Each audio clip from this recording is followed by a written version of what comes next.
안녕하세요. 팟톡입니다. 최신 오징어 게임 시즌3 소식부터 해서 전 세계를 사로잡은 K 콘텐츠 열풍, 그 배경과 미래까지 좀 깊게 들여다보는 시간을 준비했습니다. 여러분께서 보내주신 오징어 게임 관련 기사들하고 또 K 콘텐츠 산업 분석 자료들이 있는데요. 이걸 보면서 K 콘텐츠가 어떻게 지금 여기까지 왔고 또 앞으로는 어떤 길을 가게 될지 그 핵심만 좀 짚어볼게요. 우선 오징어 게임 여기부터 시작해볼까요? 시즌2가 공개된 후에 반응이 뭐랄까 다소 엇갈리긴 했잖아요. 네, 맞아요. 호불호가 좀 있었죠. 그래도 넷플릭스 서비스되는 93개국 전부 1위를 했다는 거 보면 여전한 파워를 보여준 거죠. 그렇죠. 대단한 기록이에요. 황동혁 감독 인터뷰 보니까 시즌3는 시즌2보다 더 나을 거다 이렇게 얘기했더라고요. 네. 배경도 한 10년, 20년 뒤 미래라고 하고 더 어둡고 잔인하고 슬프고 근데 또 기이한 유머도 담길 거라고 예고해서 이게 좀 기대감을 높이는 것 같아요. 그 성공의 뿌리는 뭐니 해도 역시 시즌1이죠. 넷플릭스 비영어 TV쇼 중에서 역대 최고 시청 시간, 그게 약 22억 시간이었거든요. 22억 시간이요? 와. 네. 그리고 제작비가 한 250억 원 정도 들었는데 경제적 가치는 거의 1조 원에 가깝다는 분석이 나왔었죠. 이게 K-콘텐츠의 잠재력을 아주 명확하게 보여준 사례라고 할 수 있습니다. 정말 엄청난 성공이었네요. 시간당 비용 효율성만 따져봐도요.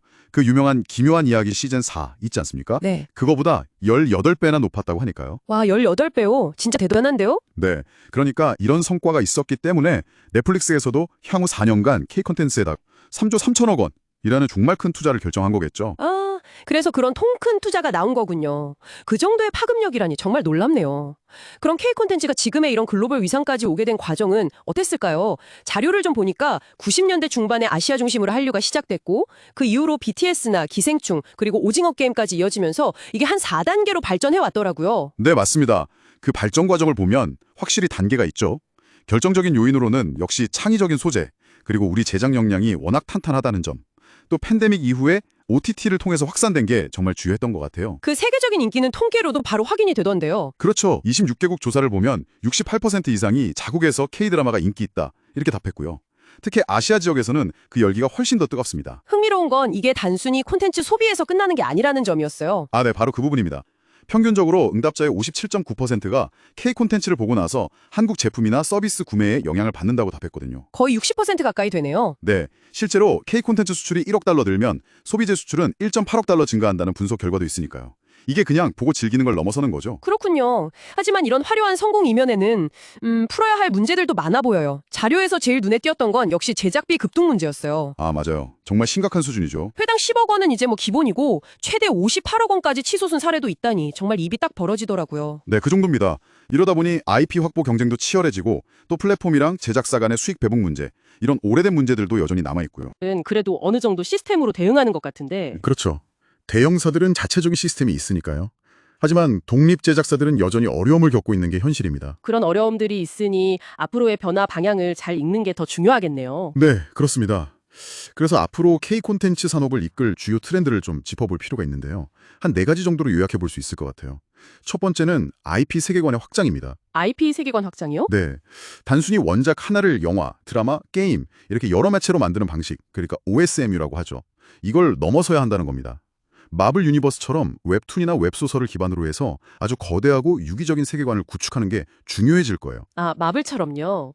그렇게 되면 아까 말씀하신 제작비 문제 해결에도 좀 도움이 될 수 있겠네요. 그럴 수 있죠. 세계관이 커지면 활용할 수 있는 이야기나 캐릭터가 많아지니까요. 그럼 두 번째 트렌드는 뭔가요? 바로 AI 기술의 활용입니다. 예를 들어 배우 나이를 조절하는 디에이징 기술이라든지 후반 작업을 자동화해서 제작 효율을 높이는 건데요.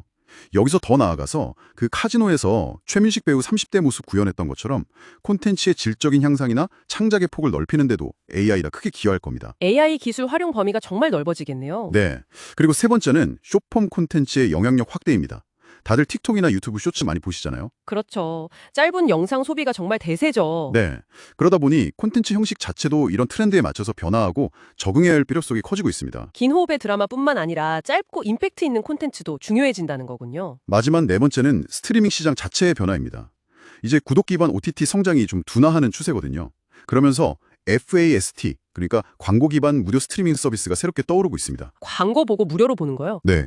그리고 기존 OTT들도 요금을 올리거나 광고 요금제를 도입하고 여러 서비스를 묶어서 파는 번들링 전략 같은 걸 쓰면서 플랫폼 간 경쟁이 더욱 치열해질 전망입니다. 들어보니 K 콘텐츠가 세계적인 경쟁력을 갖춘 건 분명하지만 와, 정말 빠르게 변하는 기술, 소비 트렌드, 또 치열해지는 플랫폼 경쟁 속에서 끊임없이 혁신해야 하는 상황이네요. 네, 맞습니다. 도전 과제가 만만치 않죠. 그래서 오징어 게임 시즌 3가 이런 큰 흐름 속에서 K 콘텐츠의 저력을 다시 한번 제대로 보여줄 수 있을지 정말 궁금해집니다. 여기서 한 가지 질문을 던져보고 싶어요, 여러분께.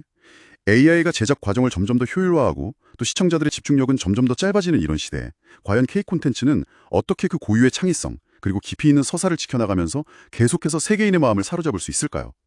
K 콘텐츠만이 가진 정말 대체 불가능한 매력은 과연 무엇일지 함께 고민해볼 지점인 것 같습니다. 여러분의 생각은 어떠신가요? 저희 이야기가 흥미로우셨다면 구독과 좋아요 꼭 부탁드립니다. 다음에 더 흥미로운 자료 분석으로 찾아뵙겠습니다. 감사합니다.